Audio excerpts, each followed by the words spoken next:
पुणी सामना को आसला बधू हत्या अभियोग। ढेंकानाल सदर थाना कंकड़ाहाड़ ग्राम में एक बधू हत्या घटना देखा मिली।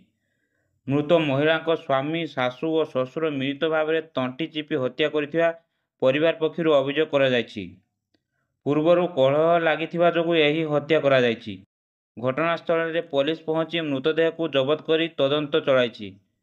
सूचना मुताबक कामाख्यानगर रेणुका ग्राम सर्वेश्वर बिंधाणी झी प्रतिमास को 12 वर्ष तले सदर थाना कंकड़ाहाड़ ग्राम मायाधर महारणा पुओ गौरांग सहित वैदिक रीति विवाह करथिले।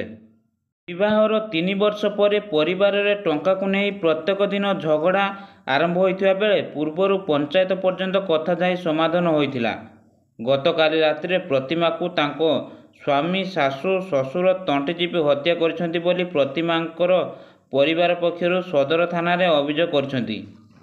खबर पाई सदर थाना पुलिस पहुंची मृतदेह जबत कर तदंत आरंभ करिछि।